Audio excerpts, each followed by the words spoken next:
Morning, my students. How are you today? I hope you are good and full of bliss. Well, today I would like to explain about the text, the economic growth as the consequences of coronavirus in Bali.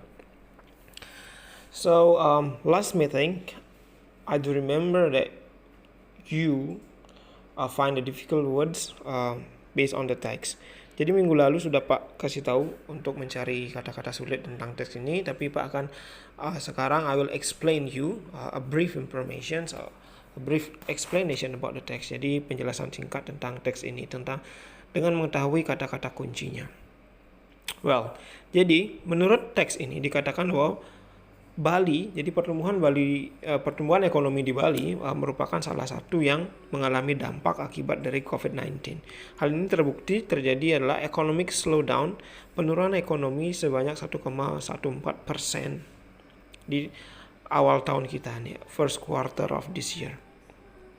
Next, pertumbuhan ekonomi yang menurun ini juga dialami oleh provinsi lain nih, seperti oleh Yogyakarta. Selanjutnya, dia juga mengatakan bahwa penurunan ekonomi ini alasannya itu adalah karena banyak cancellation pertemuan-pertemuan baik yang bersifat nasional ataupun internasional yang sering dilakukan di Bali. Ini juga karena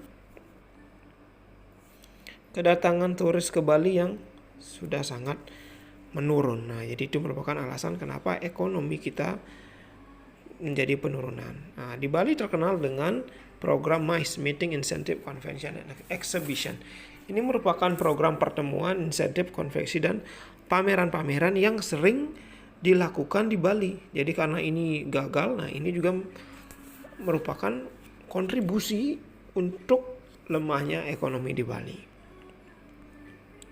Jadi menurut Rizky yang merupakan wakil kepala gitu dari BI, Bank Indonesia Bali, bahwa kontribusinya itu sebanyak 54 sampai 58%.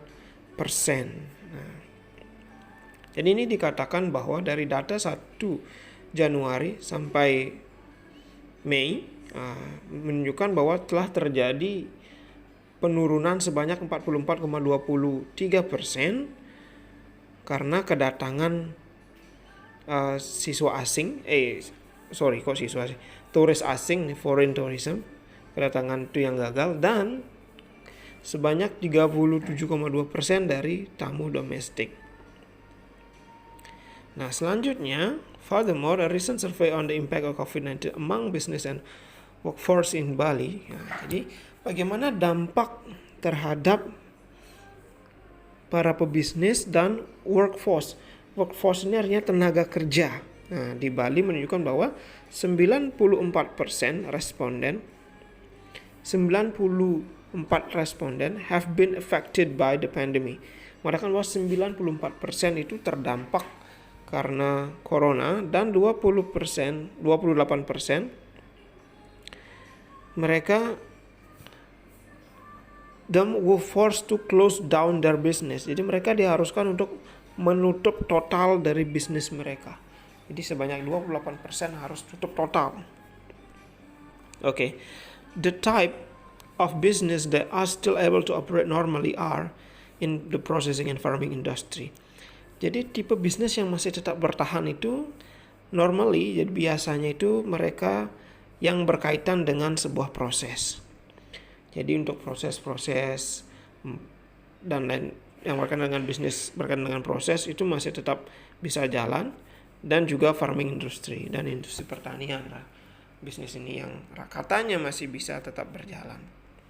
Selanjutnya, according to latest data from Bali Manpower Agency, ini merupakan agen ketenaga kerjaan, hampir 70.000 pekerja formal worker in Bali, hampir 70.000 pekerja di Bali furloughed. Ini artinya ini dicutikan gitu kan, atau dirumahkan 70.000 orang dirumahkan dan lebih dari 2.400 laid off. Laid off itu artinya diberhentikan, jadi tidak dipekerjakan lagi. Kalau dirumahkan itu berarti ada kesempatan kalau pulih kondisinya mereka akan di hire lagi gitu. So that's all about the economic growth as consequences of corona in Bali. Nah, jadi itu merupakan gambaran singkat tentang dampak ekonomi dari coronavirus di Bali. So I hope you understand. Thank you so much.